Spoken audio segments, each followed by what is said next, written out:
Assalamualaikum warahmatullahi wabarakatuh. Selamat pagi. Apa kabar teman-teman di pagi hari yang cerah ini? Saya harap semuanya sudah siap ya untuk membahas tema yang sangat luar biasa dan sangat menarik sekali, yakni Merdeka Belajar Kampus Merdeka.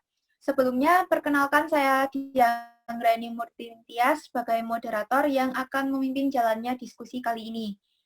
Dan kita akan membahas materi ini dari 4 panelis yang sangat luar biasa. Yang pertama ada Agatha Dwi Sarita, kemudian ada Oksana Jayawardani, lalu ada Fitri Dwi Rahmawati, dan juga ada Wulan Indah Sundari.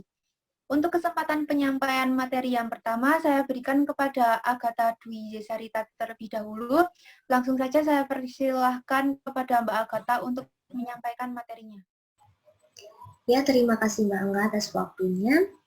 Dan selanjutnya saya ingin menjelaskan tentang mengenal apa itu Merdeka Belajar Kampus Merdeka.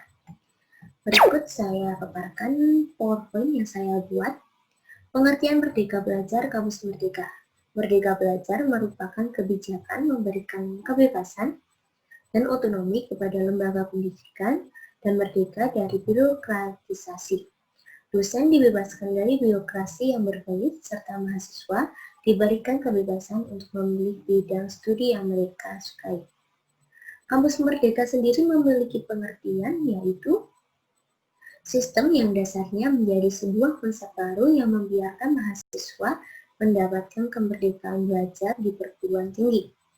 Dengan kata lain, pengertian Merdeka Belajar Kampus Merdeka yaitu suatu kebijakan pemerintah yang memberikan kebebasan untuk lembaga pendidikan, mahasiswa, dan dosen.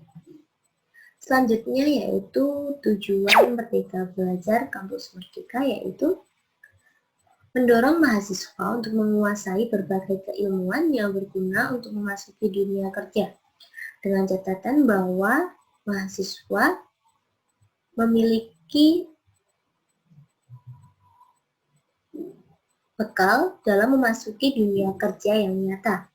2. Memberikan keleluasaan kepada mahasiswa untuk belajar di luar kampus untuk menjadikan mahasiswa yang kompeten, yang berani di dalam kampus maupun di luar kampus.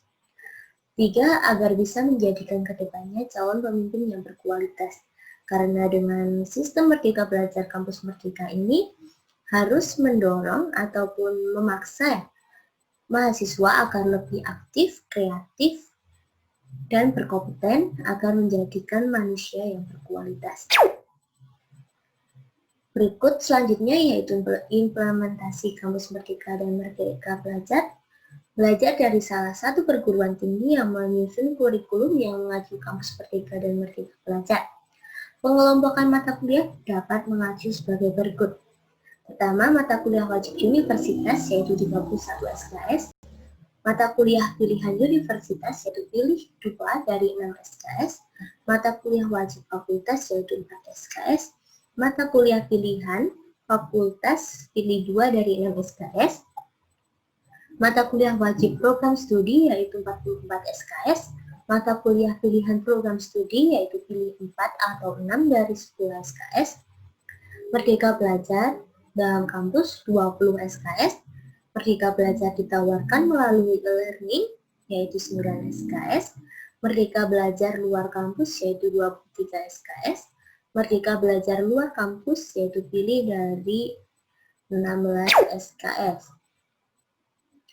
Di dalam kampus Merdeka Belajar ini memiliki dasar hukum yaitu yang pertama yaitu Perkemendikbud nomor 3 tahun 2020 tentang Standar Nasional Perguruan Tinggi.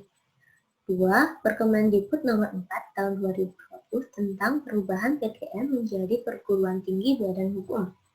3. Perkemendikbud nomor 5 tahun 2020 tentang akreditasi program studi dan perguruan tinggi. 4. Perkemendikbud nomor 6 tahun 2020 tentang penerimaan mahasiswa baru program sarjana pada perguruan tinggi negeri. 5. Perkemendikbud nomor 7 tahun 2020 tentang pendirian, perubahan, dan pembubaran perguruan tinggi negeri ataupun pendiriannya.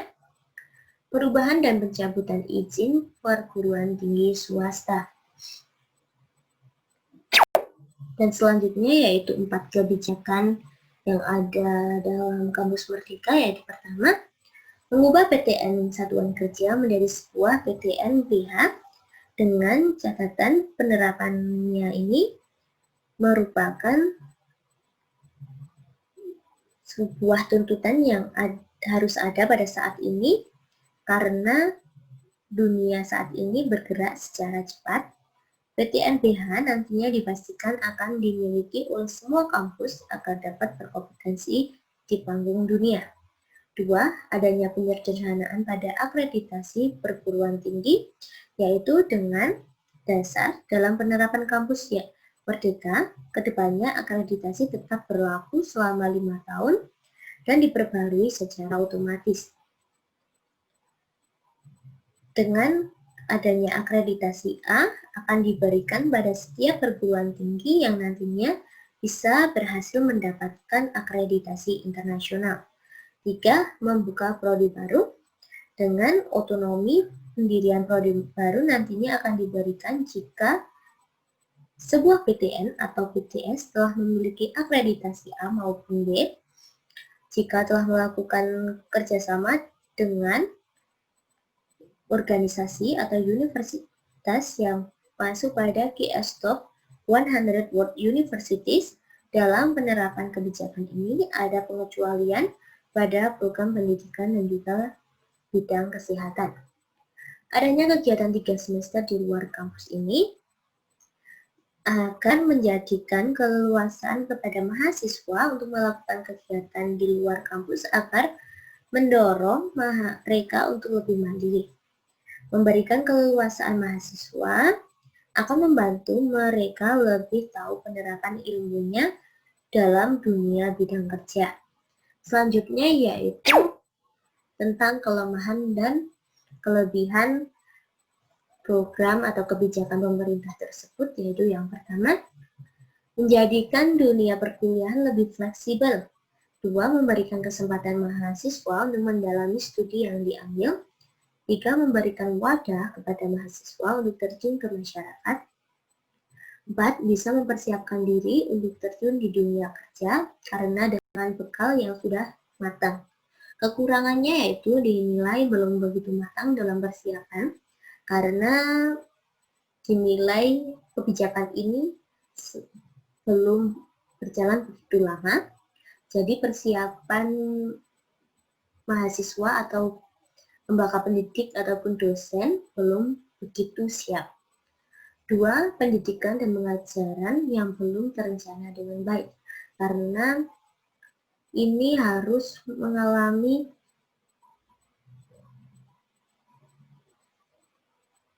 penyesuaian diri untuk kebijakan ini karena pada kebijakan pendidikan di Indonesia baru pertama kali melaksanakan kebijakan seperti ini.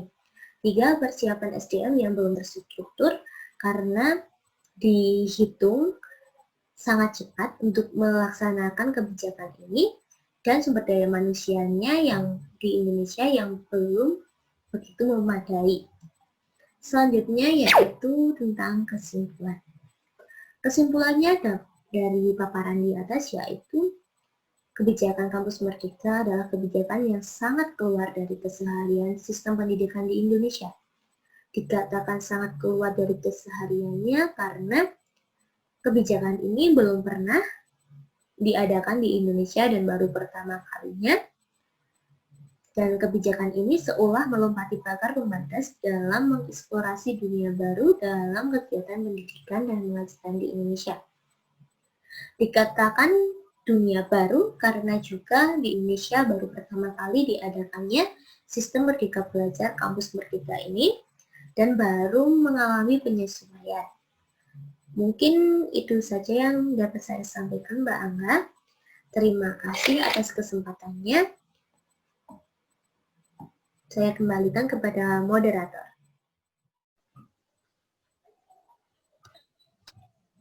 Baik, terima kasih kepada Mbak Agatha untuk materinya. Lalu saya ingin bertanya, bagaimana bentuk kegiatan Merdeka Belajar itu seperti seperti apa saja? Bisa seperti pertukaran pelajar agar mahasiswa lebih memiliki pengalaman di luar kampus mereka.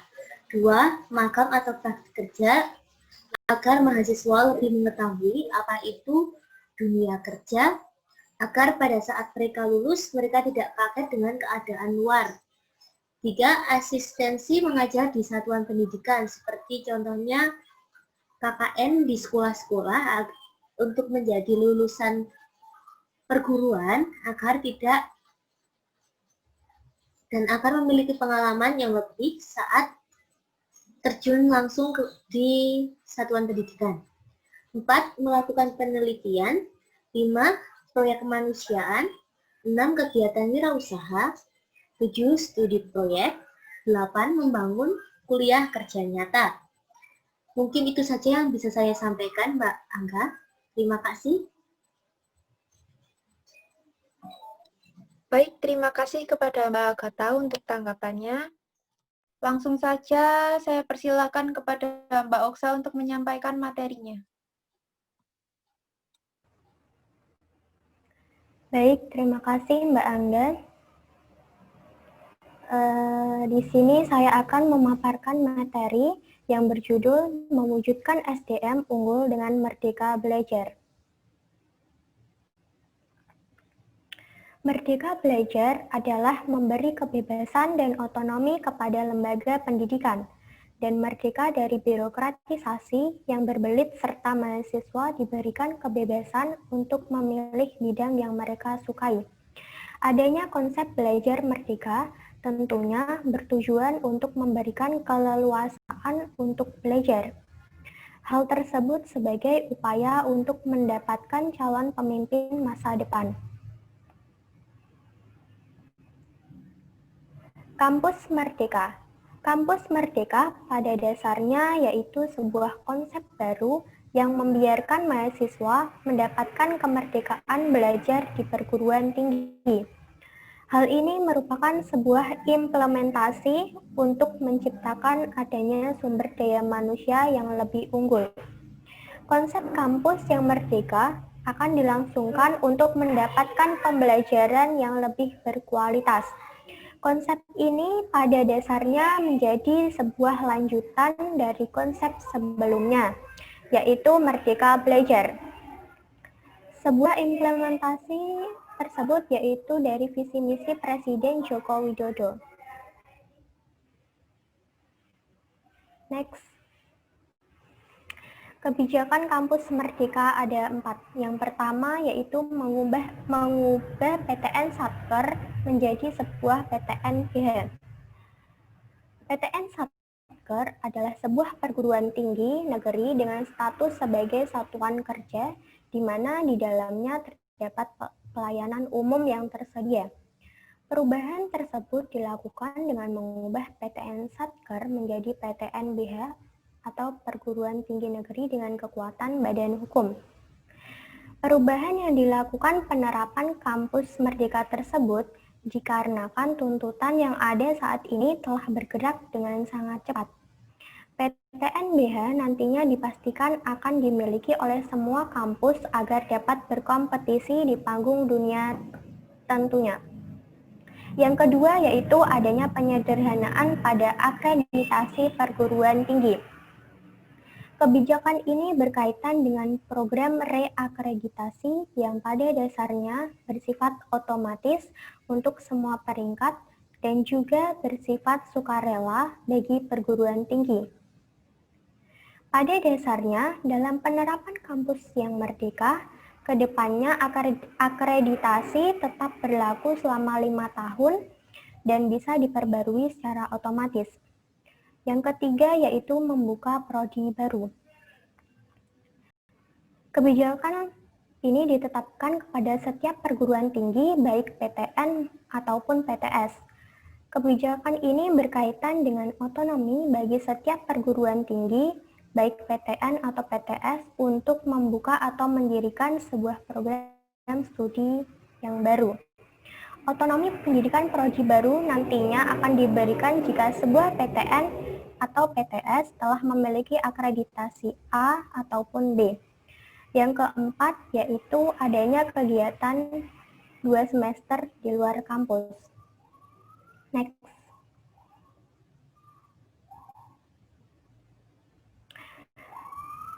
Di sini dipermasalahkannya pada kebijakan kampus Merdeka yang nomor 4, yaitu mahasiswa mengambil mata kuliah di prodi lain atau kampus lain sebanyak 40 SKS atau 2 semester.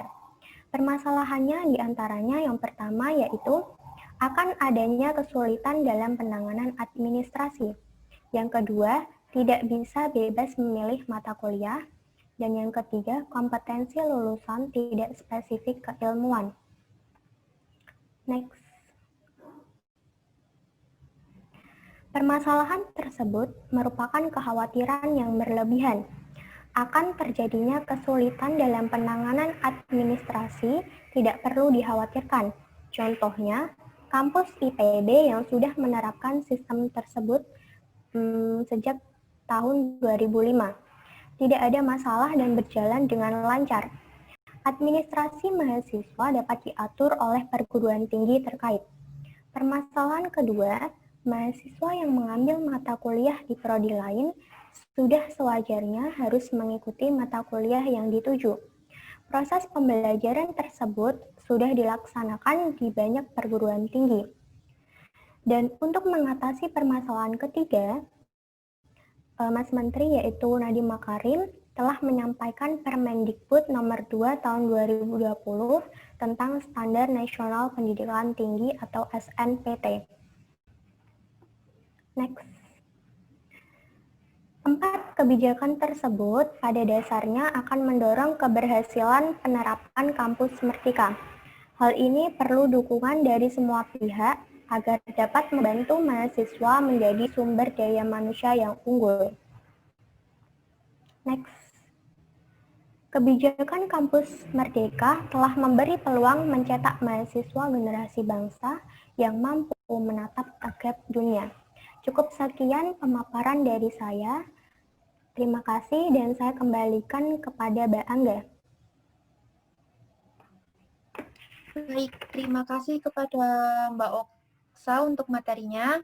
Lalu saya akan bertanya, selain lintas jurusan, Mas Menteri kan juga menyampaikan agar mahasiswa ikut program magang selama 3 semester. Nah, apakah mahasiswa tersebut harus wajib melakukan magang atau tidak? Baik, terima kasih Mbak Angga. Magang 3 semester yang disampaikan Mas Menteri yaitu Nadiem Makarim lewat kampus Merdeka ini yaitu opsional. Artinya mahasiswa diberi kebebasan. Misalnya selain magang yaitu mengerjakan proyek di desa, pertukaran pelajar, melakukan penelitian, berwirausaha, dan sebagainya. Dikatakan pembebasan karena pada saat ini skill yang dibutuhkan di dunia nyata adalah soft skill yang sulit dilatih di situasi dalam kampus. Terima kasih pendapat dari saya. Persilahkan kepada Mbak Fitri untuk menyampaikan materinya. Ya, sebelumnya terima kasih untuk kesempatan yang telah diberikan Mbak Diah Anggraini. Sebelumnya saya ucapkan selamat pagi, salam sejahtera untuk kita semua. Jadi di dalam kesempatan kali ini, saya akan menyampaikan materi yang berjudul Menghadapi Tantangan Perkembangan Teknologi dengan Sistem Merdeka Belajar Kampus Merdeka. Next. Latar belakang dibentuknya kebijakan ini yaitu seiring dengan perkembangan zaman, ilmu pengetahuan dan teknologi ikut berkembang begitu pesat, yang membawa banyak perubahan dalam berbagai aspek kehidupan manusia. Hal ini menuntut kita untuk beradaptasi dengan perkembangan zaman. Untuk itu, negara perlu mengatur rencana strategis untuk melahirkan sumber daya manusia yang kompeten dan kompetitif sesuai dengan perkembangan zaman. Salah satunya melalui sektor pendidikan. Oleh karena itu, perguruan tinggi harus melakukan berbagai transformasi pembelajaran untuk mempersiapkan lulusan unggul, kompeten, dan berkarakter, serta mampu menghadapi tantangan perkembangan zaman. Dalam rangka merespon tantangan tersebut, kemudian Menteri Pendidikan dan Kebudayaan Bapak Nadiem Makarim meluncurkan kebijakan untuk perguruan tinggi yang dikenal dengan Merdeka Belajar Kampus Merdeka pada bulan Januari 2020 lalu. Tujuan dibuatnya kebijakan ini yaitu salah satunya meningkatkan kompetensi lulusan agar lebih siap dan relevan dengan kebutuhan zaman melalui pengembangan potensi yang dimiliki sesuai dengan minat dan bakat masing-masing. Next.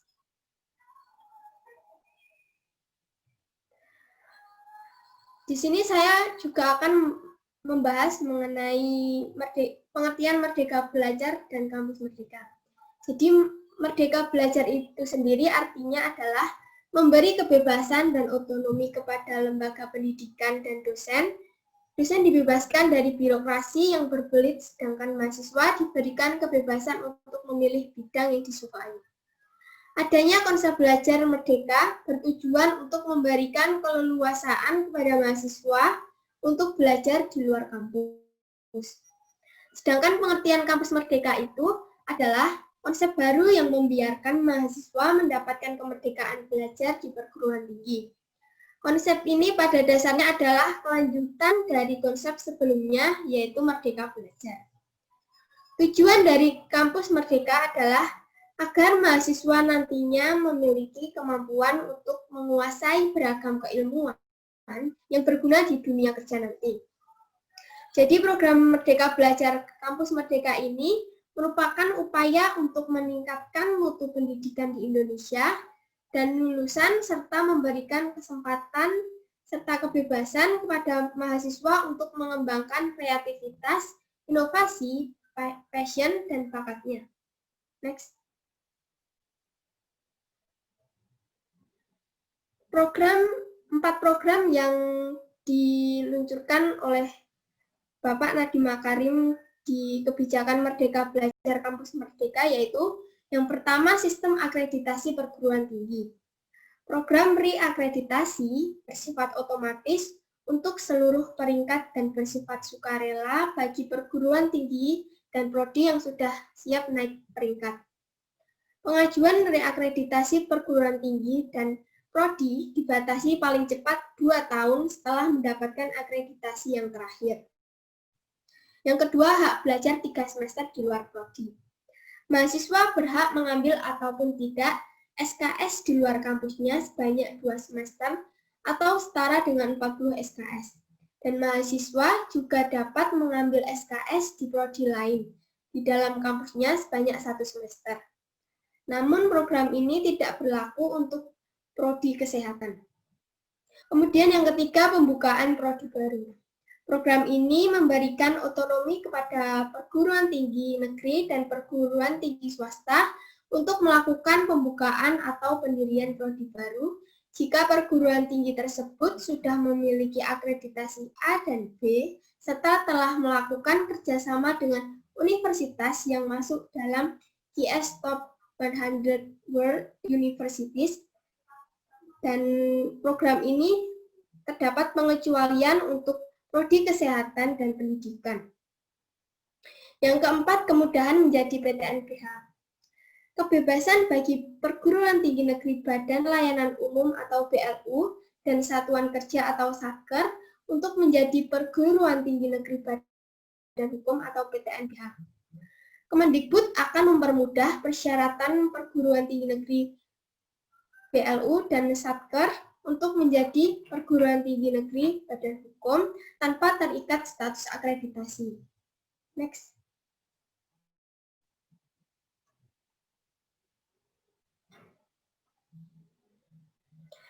Kelebihan dan kelemahan dari sistem Merdeka Belajar Kampus Merdeka yaitu diantaranya yang pertama menjadikan dunia perkuliahan menjadi lebih fleksibel. Yang kedua, memberikan wadah kepada mahasiswa untuk terjun ke masyarakat. Jadi dalam kesempatan ini dapat mewadahi mahasiswa untuk lebih berkompeten dan terjun langsung ke lingkungan masyarakat. Kemudian yang ketiga, memberikan kesempatan mahasiswa untuk mendalami studi yang diambil. Apabila mahasiswa mampu mendalami studi yang diambil, maka dampaknya akan berdampak positif bagi perguruan tinggi dan mahasiswa itu sendiri. Selain itu, pengalaman pun juga membuat mereka lebih maju dan pemikirannya menjadi lebih luas. Kemudian yang keempat, dapat mempersiapkan diri untuk terjun di dunia kerja. Mahasiswa diharapkan dapat menyesuaikan diri di lingkungan luar kampus, seperti halnya dunia kerja melalui program PKL atau magang. Adapun kekurangan dalam sistem Merdeka Belajar Kampus Merdeka yaitu di antaranya yang pertama, pendidikan dan pengajaran belum terencana dengan baik. Pelaksanaan pendidikan dan pengajaran dalam Merdeka Belajar belum mengulas tentang upaya peningkatan kualitas pendidikan yang dinilai cukup problematik, sehingga program Merdeka Belajar belum mengarah ke sistem pendidikan program yang terencana dengan baik. Kemudian yang kedua, persiapan sumber daya manusia yang belum terstruktur. Dalam mencanangkan suatu program baru, maka diperlukannya sosialisasi dan persiapan yang cukup matang. Maka harus dipastikan program ini telah menyiapkan tenaga ahli dan sosialisasi yang matang terlebih dahulu. Kemudian yang terakhir, program ini dinilai belum matang dalam persiapan. Program ini masih baru dan harus melakukan pembaruan untuk penerapannya. Next. Adapun tantangan dalam kebijakan yang dibuatnya yaitu yang pertama, kemungkinan kesulitan dalam permasalahan administrasi mahasiswa yang pindah dari satu prodi ke prodi yang lain atau malah yang berbeda kampus. Masalah administrasi berkaitan dengan kemampuan ekonomi mahasiswa. Tentunya setiap prodi memiliki standar UKT yang berbeda-beda sesuai dengan kebijakan yang telah ditentukan oleh kampus. Berbeda lagi jika administrasi yang mengambil saat berbeda kampus. Tentunya setiap kampus juga memiliki ketetapan UKT yang berbeda-beda, sehingga bisa menambah biaya lebih mahal. Yang kedua, penyiapan terhadap sumber daya manusia penggerak belum bisa terpenuhi. Tanpa adanya sumber daya manusia penggerak, maka program pembangunan sumber daya manusia unggul tidak akan berjalan maksimal.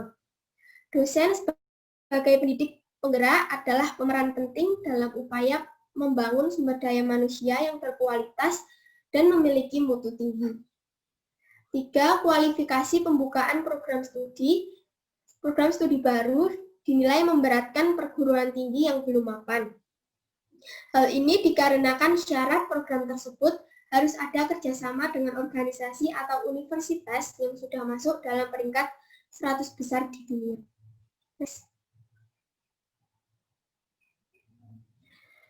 Adapun solusi dari tantangan kebijakan itu yaitu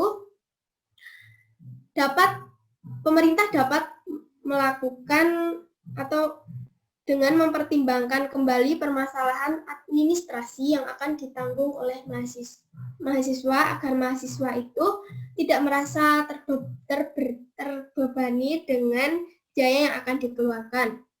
Kemudian solusi untuk permasalahan kedua, pemerintah harus terlebih dahulu mempersiapkan tenaga penggerak khusus seperti dosen penggerak agar pembangunan sumber daya manusia unggul dapat terlaksana secara maksimal. Untuk solusi dari tantangan yang terakhir dapat dilakukan dengan mempermudah syarat yang diperlukan untuk membuka program studi baru di setiap perguruan tinggi. Karena mengingat masih tingginya ketimpangan kualitas perguruan tinggi di Indonesia yang bisa membuat suatu perguruan tinggi yang kualitasnya masih tertinggal, malah semakin tertinggal dengan syarat kebijakan ini. Next.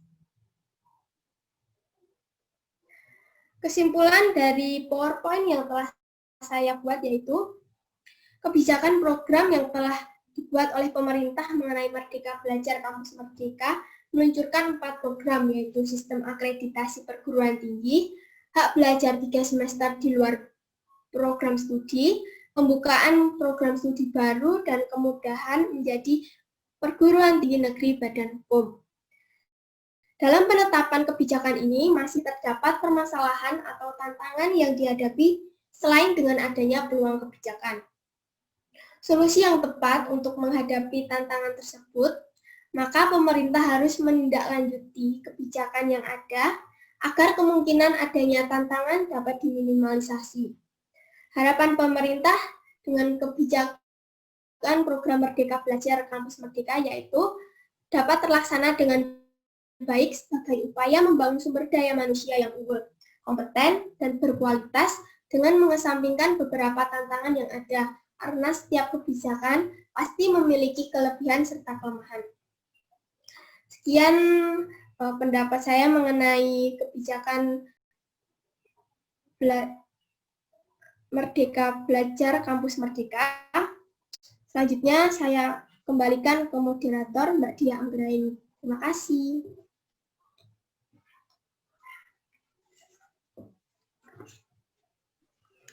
Baik, terima kasih materinya. Merdeka Belajar Kampus Merdeka itu sudah tepat digunakan dalam pendidikan di Indonesia? Ya, terima kasih untuk pertanyaannya. Izinkan saya untuk menjawab. Jadi menurut saya program ini sudah tepat jika dilihat dari tujuan dibentuknya sistem Merdeka Belajar Kampus Merdeka, yaitu meningkatkan sumber daya manusia yang unggul, kompeten, dan berkualitas.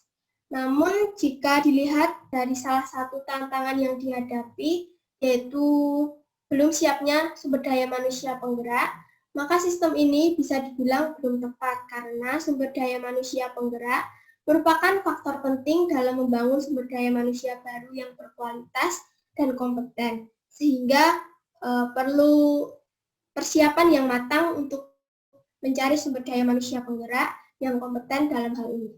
Terima kasih, Mbak. Baik, terima kasih kepada Mbak Fitri atas tanggapannya. Kemudian untuk penyampaian materi yang terakhir atau yang keempat, saya berikan kepada Mbak Wulan Indah Sundari.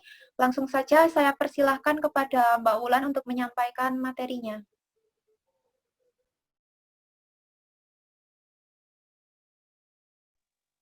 Maaf Mbak Agatha, ini saya belum bisa share screen.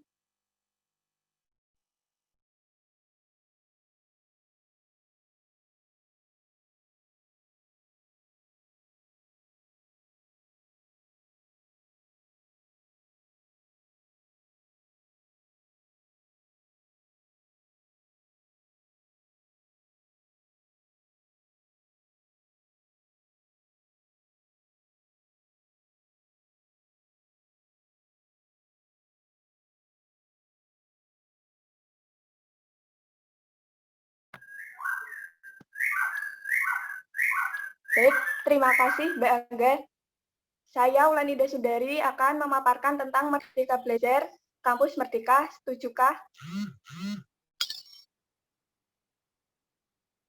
Menteri Pendidikan dan Kebudayaan Nadiem Anwar Makarim meluncurkan kebijakan untuk perguruan tinggi yang dikenal dengan Merdeka Belajar Kampus Merdeka. Pada Januari 2020 lalu.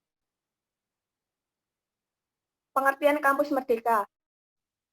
Kampus Merdeka merupakan kebijakan Menteri Pendidikan dan Kebudayaan yaitu Nadiem yang bertujuan untuk mendorong mahasiswa untuk menguasai berbagai keilmuan yang berguna untuk memasuki dunia kerja. Kampus Merdeka memberikan kesempatan bagi mahasiswa untuk memilih mata kuliah yang akan mereka ambil. Pengertian Merdeka Belajar sendiri yaitu memberi kebebasan dan otonomi kepada lembaga pendidikan dan merdeka dari birokratisasi dosen, dibebaskan dari birokrasi yang berbelit serta mahasiswa diberikan kebebasan untuk memilih bidang yang mereka sukai. Menurut Nadiem Makarim, Menteri Pendidikan dan Kebudayaan. 4 kebijakan Kampus Merdeka Belajar. Yang pertama, mengubah PTN Satgar menjadi satuan PTN BH. PTN Satgar adalah sebuah perguruan tinggi negeri dengan status sebagai satuan kerja, di mana di dalamnya terdapat layanan umum yang tersedia. Perubahan tersebut dilakukan dengan mengubah PTN Satker menjadi PTN BH atau perguruan tinggi negeri dengan kekuatan badan hukum. Yang kedua yaitu penyederhanaan pada akreditasi perguruan tinggi. Kebijakan ini berkaitan dengan program reakreditasi yang pada dasarnya bersifat otomatis untuk semua peringkat dan juga bersifat sukarela bagi perguruan tinggi. Pada dasarnya, dalam penerapan kampus yang merdeka, kedepannya akreditasi tetap berlaku selama 5 tahun dan bisa diperbarui secara otomatis. Adanya akreditasi A akan diberikan kepada setiap perguruan tinggi yang nantinya bisa berhasil mendapatkan akreditasi internasional. Yang ketiga yaitu pembukaan prodi baru. Dalam penerapan kampus merdeka, Pak Nadiem Makarim menetapkan kebijaksanaan lain yang akan ditetapkan kepada setiap perguruan tinggi, baik itu PTN maupun PTS. Kebijakan ini berkaitan dengan otonomi bagi setiap perguruan tinggi, baik PTN ataupun PTS, untuk membuka atau mendirikan sebuah program studi yang baru. Otonomi pendirian prodi baru nantinya akan diberikan jika sebuah PTN atau PTS telah memiliki akreditasi A maupun B. Yang keempat yaitu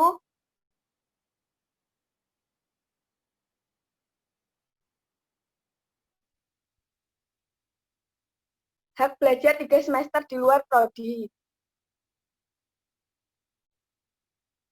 Pak Nadiem mengatakan bahwa pada dasarnya apapun yang dipelajari seringkali hanyalah menjadi sebuah starting point saja yang dimiliki. Adanya kebijakan untuk melakukan kegiatan selama 3 semester di luar kampus pada dasarnya menjadi sebuah bentuk kemerdekaan yang didapatkan oleh mahasiswa. Setujukah dengan kebijaksanaan Merdeka Belajar Kampus Merdeka itu? Saya sebagai mahasiswa merasa setuju dengan kebijaksanaan ini. Karena kampus memberikan kemerdekaan kepada mahasiswa untuk menentukan sendiri mekanisme dan arah kuliahnya. Kebijakan ini bertujuan untuk meningkatkan kompetensi lulusan agar lebih siap dan relevan dengan kebutuhan zaman. Mahasiswa difasilitasi untuk dapat mengembangkan potensinya sesuai dengan minat dan bakatnya masing-masing.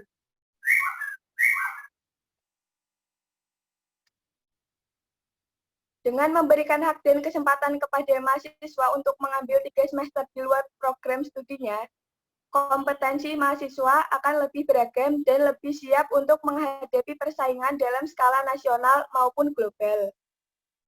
Mahasiswa tidak hanya unggul dari sisi akademis, melainkan juga terampil dari sisi keterampilan yang diperlukan di pekerjaan. Dengan adanya kebijakan ini, menciptakan pendidikan yang lebih fleksibel dan lebih baik. Dapat memberikan kesempatan mahasiswa untuk mendalami studi yang diambil, memberikan wadah kepada mahasiswa untuk terjun kepada masyarakat. Mahasiswa nanti akan memberikan pelayanan dan pengabdian kepada masyarakat sekitar, sehingga mahasiswa yang terjun langsung di masyarakat ini mampu dan siap menerapkan diri di lingkungan masyarakat. Juga bisa mempersiapkan diri untuk terjun di dunia kerja.